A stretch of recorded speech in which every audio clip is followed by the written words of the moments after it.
ప్రపంచవ్యాప్తంగా సినీ అభిమానులు ఎప్పుడెప్పుడా అని ఎదురు చూస్తున్న 96వ ఆస్కార్ అవార్డుల వేడుక అమెరికాలో లాస్ ఏంజల్స్ లో అట్టహాసంగా జరిగింది.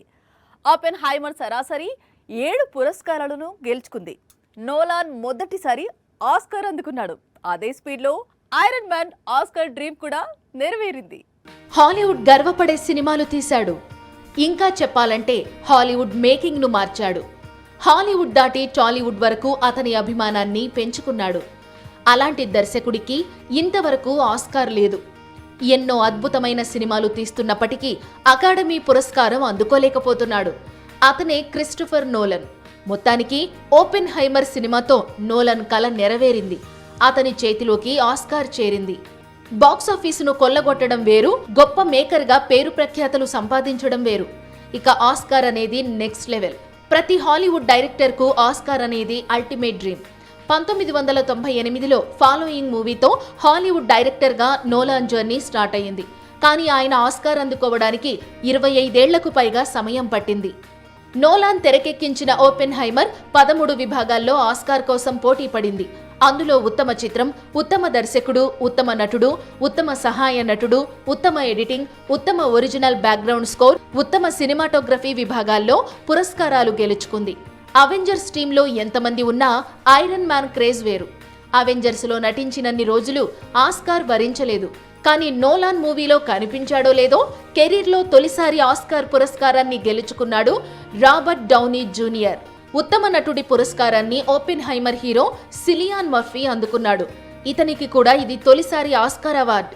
ఓపెన్ హైమర్ తర్వాత పూర్ థింగ్స్ అనే చిత్రం అత్యధికంగా 7 ఆస్కార్స్ గెలుచుకుంది. ఈ చిత్రంలో నటనకు బెస్ట్ యాక్ట్రెస్ పురస్కారాన్ని గెలుచుకుంది ఎమ్మా స్టోన్స్. 2017లో లాలా ల్యాండ్ కు ఉత్తమ నటిగా పురస్కారాన్ని అందుకుంది ఎమ్మా. ఇప్పుడు పూర్ థింగ్స్ తో రెండోసారి ప్రతిష్టాత్మక పురస్కారాన్ని గెలుచుకుంది. తెలుగు సినిమా జెండా మరోసారి ఆస్కార్ వేదికపై రెపరెపలాడింది.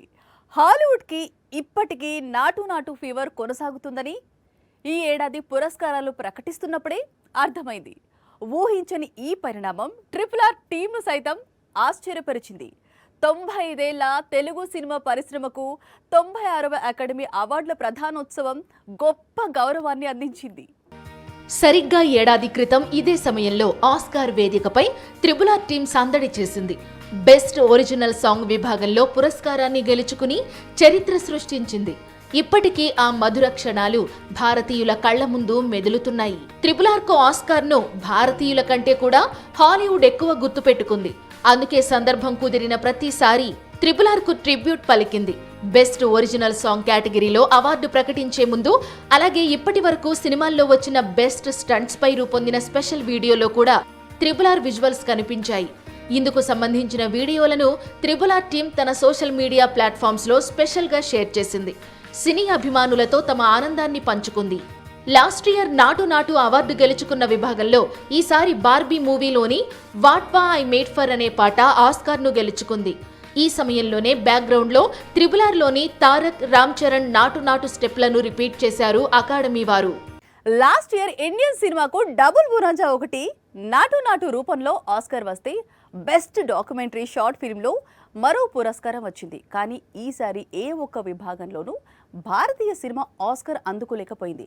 ప్రియాంక చోప్రా ప్రొడ్యూస్ చేసిన టు కిల్ ఏ టైగర్ పోటీలో నిలిచినప్పటికీ పురస్కారాన్ని గెలుచుకోలేకపోయింది. బెస్ట్ డాక్యుమెంటరీ ఫీచర్ విభాగంలో టు కిల్ ఏ టైగర్ మూవీకి ఆస్కార్ పురస్కారం వస్తుందని అందరూ ఊహించారు. కానీ ఛాన్స్ మిస్ అయింది. 20 Days in Mariupol అనే మరో డాక్యుమెంటరీ ఫీచర్ ప్రతిష్టాత్మక పురస్కారాన్ని గెలుచుకుంది.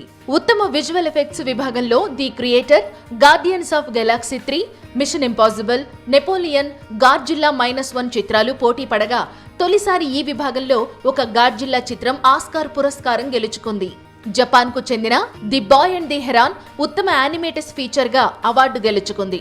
Elemental, Nimona, robot dreams, spider men's, across the spider verse లాంటి చిత్రాలను వెనక్కి నెట్టి ఈ జపనీస్ ఫీచర్ ఆస్కార్ అందుకుంది.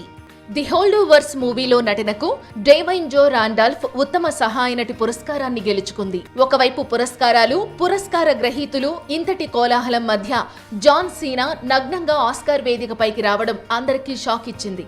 సీనా ఇలా ఎందుకు చేశాడు అంటే, ఒకటి 1974లో ఇలాగే జరిగింది అన్నాడు.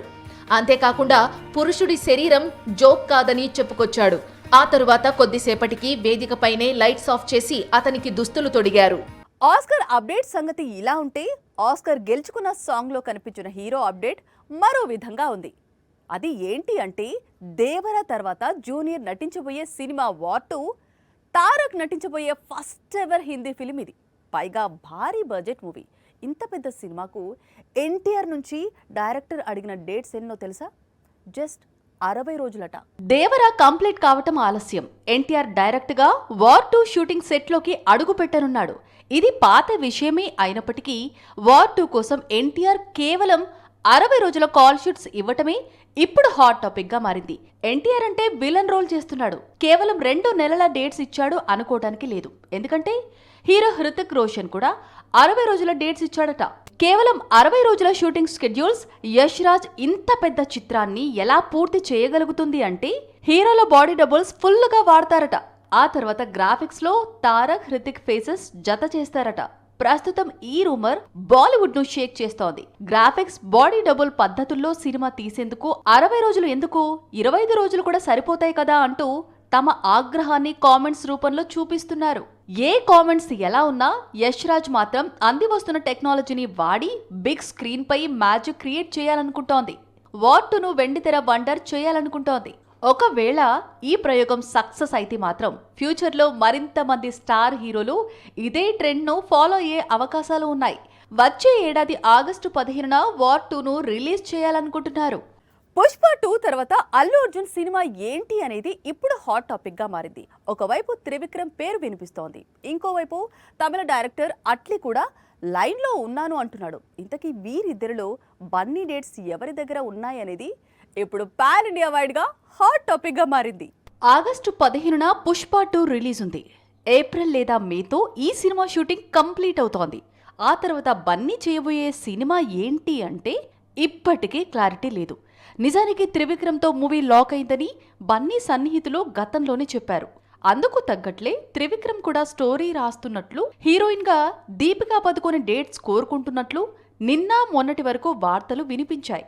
తెలుగులో కల్కి తర్వాత దీపిక మరో చిత్రం చెయ్యాలి అనుకుంటోందట. అందుకు అల్లు అర్జున్ అయితే బెటర్ అనుకుంటోందట.